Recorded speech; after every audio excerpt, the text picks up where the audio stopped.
is something magical when we tap into this dimension in ourselves and in life that knows how to speak beyond the words that you hear, that knows how to whisper beneath the scenery your eyes are receiving in. And to tap into those dimensions of being, which is an eternal and universal place, beyond any notion of separation or limited sense of identity. We need to slow down. We need to really slow down. And one of the things that the motherhood journey has somehow forced me to carve onto my bones is the silence of being that beats my own heart in the drum sound of existence, day to day to day. And to me, it's the only way I can, frankly, sometimes survive motherhood in the noise and the cacophony of noise that is too much for my nervous system sometimes. But what I'm learning more and more, and what life is teaching me through her beautiful impermanence and reminder of death, just like our own breath, is that there comes a point to the journey of surrender to the immensity of the wisdom that this life births, moment to moment, that does not take any hostages after a point. But once you have opened your hands wide enough, there's more life that you're being received and breathed into.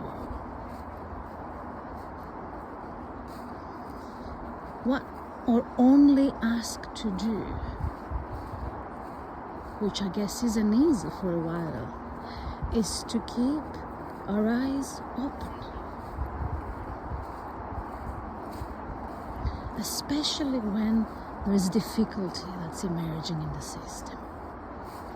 And this is the place that holds me, this trust and faith that life has my back, even in the darkest or thickest of resistance that we might feel in our bodies and nervous system.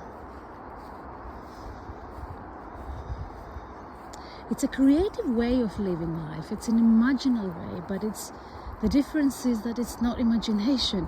It's sacredness of our innermost being.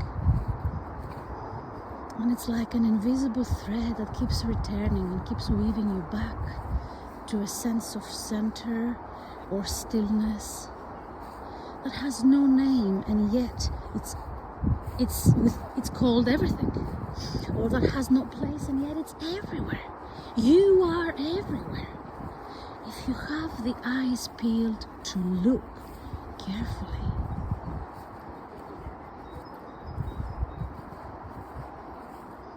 I am following this inner guidance in blind faith / trembling knees to hold spaces for mothers and women.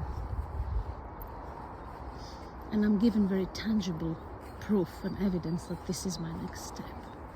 But of course there's resistance in the system. And there's deep resistance this morning.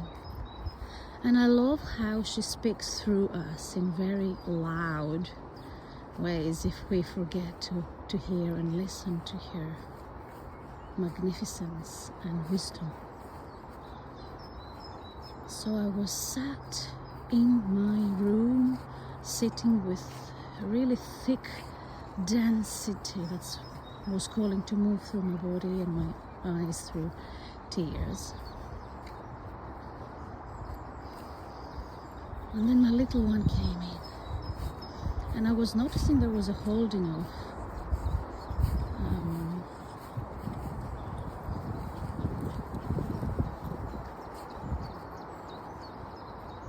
certainty, a holding on to some land of certainty.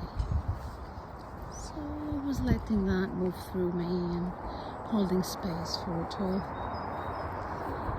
And then my little one picked up a jar I have that's full of sand that I haven't been using, but it's got some beautiful little jewels inside, and she poured it all down on the floor. And there I was, emptied out, to be found by the jewels that I'm resisting. And the funny thing is, she picked up my grandmother's picture afterwards, and she insisted on holding it, which she's never done before. And my grandmother was very much in my mind, and she's my guide in a lot of this. And there she was, and there I was again. Will you deepen your faith now? She's asked.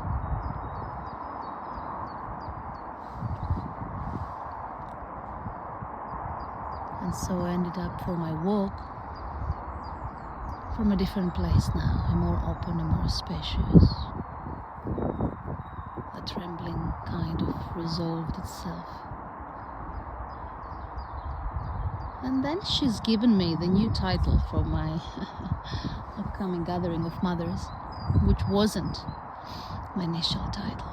So she, the great mother, the life, the wisdom of life, shapes and moves you and molds you. And the question is, how deeply do you trust this current that wants to move your next steps? So my encouragement to you is, even if your knees are trembling, take that next step.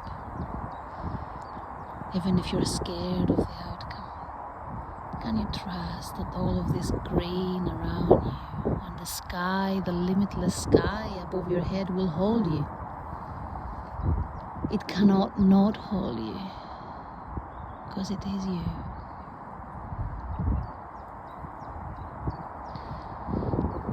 So this is me in my little sanctuary,